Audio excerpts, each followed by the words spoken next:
pressure in the air, change of atmospheric pressure, especially in barochallenge situation, inability to perform Valsalva, chronic otitis media with effusion, yes, middle ear atelectasis, recurrent middle ear disease, failed tympanoplasty. So one of this and eustachian tube score in my mind.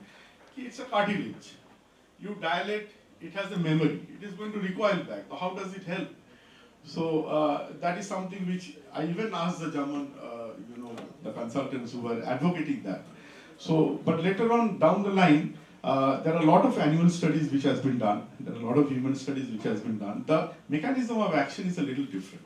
You see, it causes micro rupture in the cartilages, and when it heals by collagen type 1 and leads to alteration in the architecture, which makes the tube less floppy, number one. Number two, it splits the connective tissue synechiae that formed in the lumen. See, our professor used to tell that after finishing a mastoid surgery, flush the eustachian tube with the infant feeding catheter. Sometimes this adhesion and all inflammations can be taken down. Another very interesting thing which has been seen, that when you put an 8 bar of pressure, it actually crushes the epithelium. So much so that the basal layer is maintained. So when it crushes the epithelium but the basal layer is maintained, over a period of time that regenerates. So when it regenerates, it is a much healthier mucosa. It is well ciliated, there is more surfactant, there is less amount of biofilm.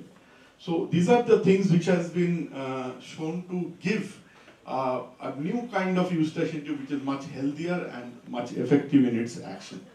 And finally, there is also a theory which is based on the existence of mechanoreceptor on the tube, whose stimulation by pressure may affect, again, the tensor vellopalatine muscle activity. So these are the mechanisms which of activity which has been proposed for eustachian tube dysfunction. So the understanding is that to get the final outcome of a dilatation, you have to wait for at least 6 weeks, because till the time the new epithelium regenerates. So what is this dilatation system? It's simple. Operation is it's not a rocket science, it's not a very complicated thing. Dr. Ravi was about to show it. I'll take it forward. There is a guide catheter, there is a holding latch, and there is a eustachian tube balloon dilatation catheter, and there is an inflation device. Inflation device is with you inflate. So the technique is, see, this is the guide catheter. Okay, so in the guide catheter, you can apply the latch. So you assemble the thing first. After assembling the thing, now you put the balloon catheter inside, but it has got a guide wire inside. So when you put it inside, you don't push it beyond the curvature. Always it has to be removed, otherwise it will damage the balloon. So you reach up to the curvature over there and you wait. Then you take out the guide wire. After taking out the guide wire, you push it a little forward and take it up to the tip before introduction. Then this is the inflation device. This needs to be attached into the entire assembly.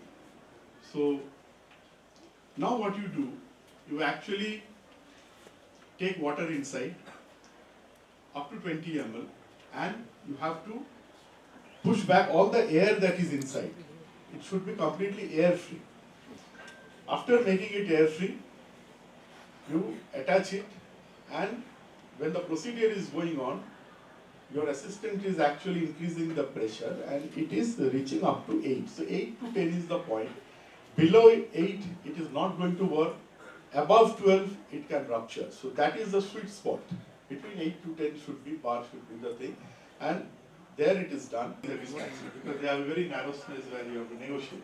So there is another pathway through which you can enter, that is the oral cavity also. So this black mark you see, you need to see this black marker. It has to go beyond the tip. So that means the entire balloon is inside. If it is there, it will not be inside. So now you inflate and hold it for 2 minutes. Usually it is repeated once more. So 2 times usually it is done.